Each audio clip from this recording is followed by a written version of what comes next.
हाँ जी, तो हम लोग आज डिस्कस करेंगे मिसिंग ऑर्डर मैक्सिमा। आपने देखा था कि जो इंटरफेरेंस फ्रिंजेस बन रही थी वहाँ पर मैक्सिमा ऑफ इंटरफेरेंस और मिनिमा डिफ्रैक्शन अगर साइमल्टेनियसली कहीं पर बन रहा है तो उस ऑर्डर की जो इंटरफेरेंस मैक्सिमा होगी वो वहाँ पर रिजल्टेंट पैटर्न में एब्सेंट होती है।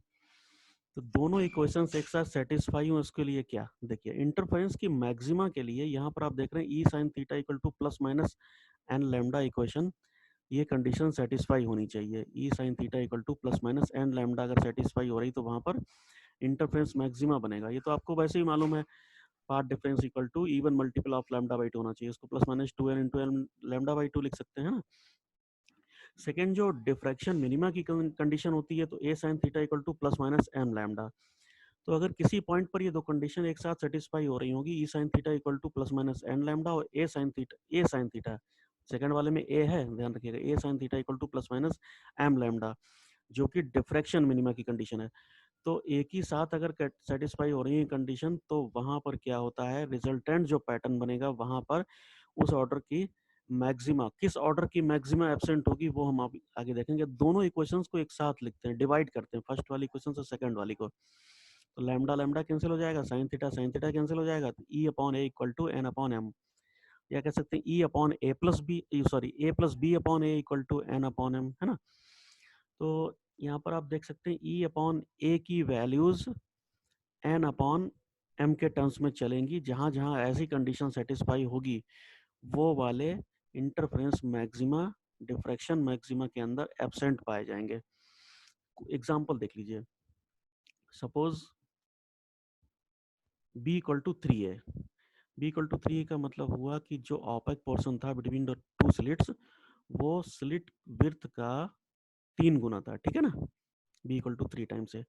तो अगर इस इक्वेशन में रखेंगे तो ई निकालिए, E equal to A plus B होता है, तो ए प्लस 3a हो जाएगा, यानी कि ई इक्वल टू 4a। तो 4a सब्सटीट्यूट करेंगे तो 4a divide by A equal to 4। It means N upon M equal to 4, यानी कि एन इक्वल टू 4m।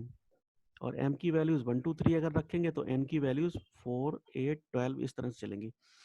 तो हम ये कह सकते हैं कि अगर m की वैल्यू 1 है तो फोर्थ ऑर्डर की इंटरफेरेंस मैक्सिमा एब्सेंट होगी। m इक्वल टू 2 के लिए एर्थ ऑर्डर वाली एब्सेंट होगी, m इक्वल टू 3 के लिए ट्वेल्थ ऑर्डर की इंटरफेरेंस मैक्सिमा एब्सेंट होगी। तो इस तरह से मिसिंग ऑर्डर कौन सा होगा, कौन से इंटरफेरेंस मैक्सिमा नहीं आ रहे होंगे पैटर्न में, वो आप इस तरह से निकाल सकते हैं। एक पेज का ही आर्टिकल है, इसको अच्छे से देख लीजिए। कुछ नहीं, बस e sine theta equal to plus minus n lambda और a sine theta equal to plus minus m lambda दोनों को साइमल्टेनियसली सेटिस्फाई करना और इक्वेशन निकल कर आएगी E upon A equal to N upon M. बस यही कंडीशन है, ठीक है। तो बहुत सारी कंडीशंस हो सकती हैं, इसके लिए आप निकाल सकते हैं, ओके।